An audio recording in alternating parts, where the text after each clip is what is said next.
मंचासीन सभी वरिष्ठों को मेरा सादर प्रणाम। मुझे बेहद खुशी है आज आप लोगों के साथ ये मंच साझा करते हुए। इससे पहले कि मैं अपनी बात शुरू करूं, मैं एक बहुत अच्छी बात आप सबसे शेयर करना चाहता हूं कि ये जो 30वां इफ्तिखार समारोह है जो आज यहाँ हो रहा है, मुझे इस बात की बेहद खुशी है कि जिस साल 91 या 92 के आसपास ये पहला हुआ था, मैं उसका हिस्सा था और मैंने उसमें परफॉर्म किया। उसके बाद लगातार इस फेस्टिवल से मेरा संबंध रहा, भावों से संबंध रहा। राष्ट्रीय विद्यालय जाने के बाद भी मैं जब दोबारा भोपाल आया, तब भी मैंने अपनी छुट्टियों में एक प्ले किया था डॉक्टर सच्चिदानंद जोशी के निर्देशन में, पगला घोड़ा, जिसके लिए इफ्तिखार में मेरा सम्मान अभिनेता के रूप में किया था। और आज इस 30वें इफ्तिखार नाट्य समारोह में फिर से एक नाट्य विद्यालय के निर्देशक के रूप में और भोपाल का होने के नाते यहाँ खड़ा हुआ हूँ। इसके लिए मैं बहुत बहुत शुक्रगुजार हूँ आप सभी का। भोपाल का मंच कल और आज और कल भी, मैं तो तीनों ही पक्षों में देखता हूँ। भोपाल के रंगमंच को देखने के नजरिया, जैसे कि हमारे यहाँ एक बहुत बीज स्थित में एक संस्था शुरू हुई थी जिसका नाम भारत भवन था। उसके पहले भारत या मध्य प्रदेश में भोपाल में कुछ कार्यशालाएं हुई थी और कारंटी की वर्कशॉप हुई थी 77 के आसपास, जिसमें भोपाल के काफी वरिष्ठ लोग शामिल थे। आदरणीय राजीव सर से लेकर बहुत बड़े बड़े लोग थे। हम तब 2 या 3 साल के रहे होंगे, लेकिन मेरा पहला परिचय जो भोपाल रंगमंच से हुआ, उसमें एक बहुत महत्वपूर्ण शख्सियत है जिनका नाम मैं लेना चाहूंगा। उनका नाम था फजल ताबिशान। क्योंकि मेरे फादर जो थे उन्हीं के एम्प्लॉय थे। मुमताज भाई में बैठे हुए हैं, वो अच्छे से जानते हैं इस बात को। मेरे अंदर अभिनेत्री या रंगमंच की नैसर्गिक प्रतिभा देखने वाले वो पहले शख्स थे फजल साहब। बहुत प्यार करते थे मुझे और बहुत अप्रिशिएट करते थे, बहुत प्रोत्साहित करते थे। और उनकी और स्वर्गीय अलग जी की बहुत गहरी दोस्ती हुआ करती थी। और उन्होंने मुझे अलग जी से और बंसी से मेरा तारुफ करवाया कि इस बच्चे को ले लें। मैं इसलिए ये बात उठा रहा हूं कि इसमें मेरी कोई ग्रेटनेस नहीं है। इस शहर में एक अकादमी का डायरेक्टर, एक लेखक, एक पेंटर या एक कोई स्कल्पचरिस्ट या कोई दूसरी विधा से जुड़ा हुआ आदमी, एक जर्नलिस्ट, इन सब का आपस में तारतम्य था। ये वो भोपाल का 80s का थिएटर था जिसमें मुझे फख्र है। उसमें खुशी की बात यह थी कि बहुत सहज ढंग से लोग एक दूसरे को स्वीकारते थे, एक दूसरे के साथ रहते थे, एक दूसरे का तुलनात्मक अध्ययन करते थे और एक दूसरे की निंदा भी करते थे। लेकिन वो किसी परिसर में, किसी संवाद में नहीं, किसी चाय की दुकान पर हुआ करती थी और लोग उसको बड़ी सहजता से लेते भी थे। खास बात थी कि हमारी जो पीढ़ी, खासतौर से मैं अपनी बात कर रहा हूँ, हमारी जब पीढ़ी बड़ी हो रही थी, उसी के साथ भोपाल का रंगमंच भी काफी बड़ा हो रहा था।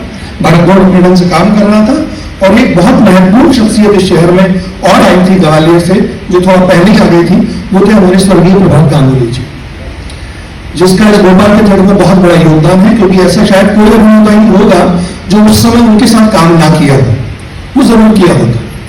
दूसरी महत्वपूर्ण ये बात थी कि एकेडमिक्स और एमेच्योर, ये दोनों का एक बहुत गहरा तारतम्य रहा था भोपाल के रंगमंच में।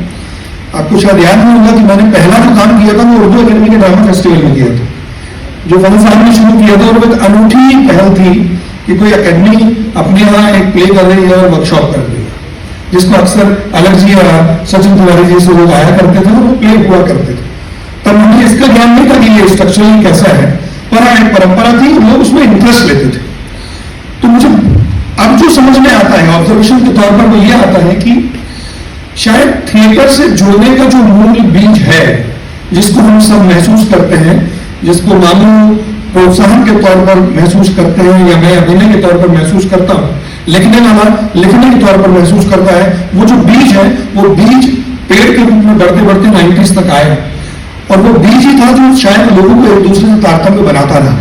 और उसी ने इस शहर के रंगकर्म को बहुत अच्छे ढंग से शिक्षित करने की कोशिश की है।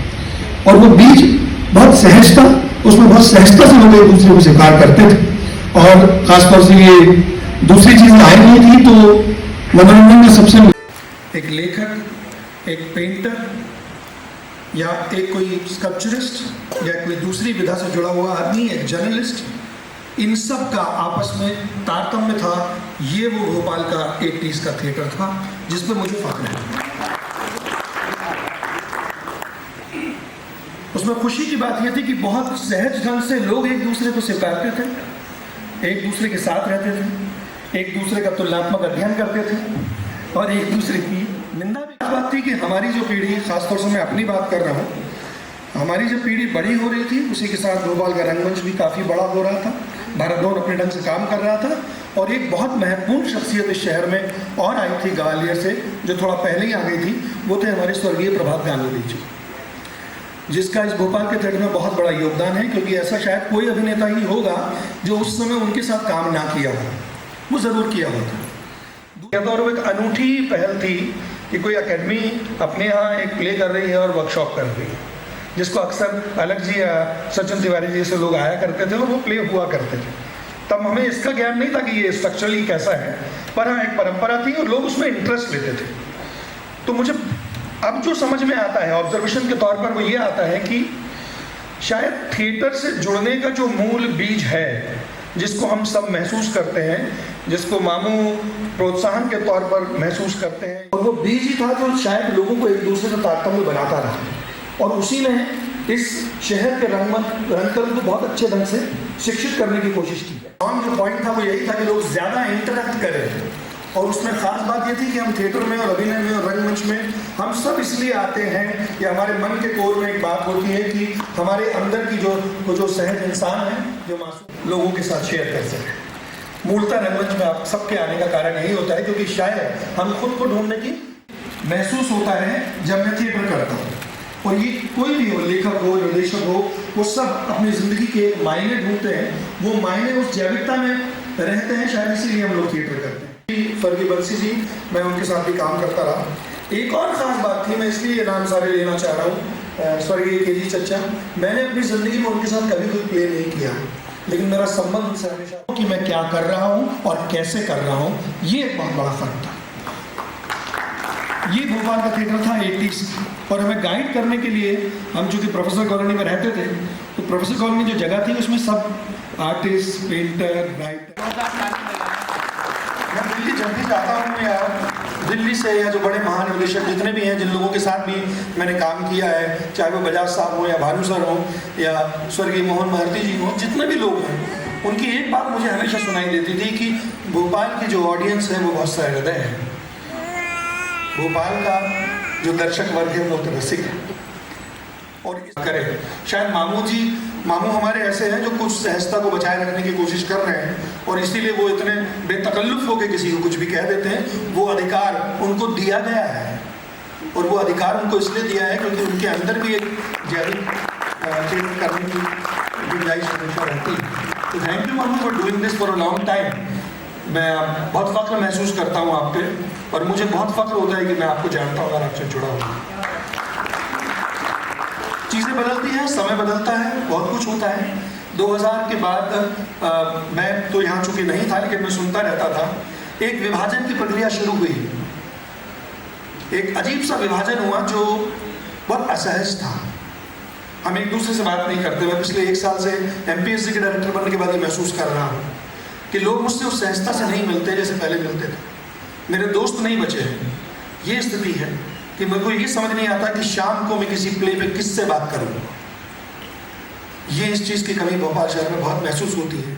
एक दूसरे को सपोर्ट नहीं कर रहे हैं, हम बहुत इंडिविजुअलिस्टिक थिएटर करने की कोशिश कर रहे हैं। उसमें हम पहुंचेंगे कहीं नहीं, हम पहुंचेंगे नहीं। हम अपने अपने दायरों में, अपने अपने कुएं के आसमान में ग्रेट होते जाएंगे, लेकिन हम तभी ग्रेट हो सकते हैं जब हम सामूहिकता में रहेंगे। वो इसलिए क्योंकि रंगमंच जो है वो समूह का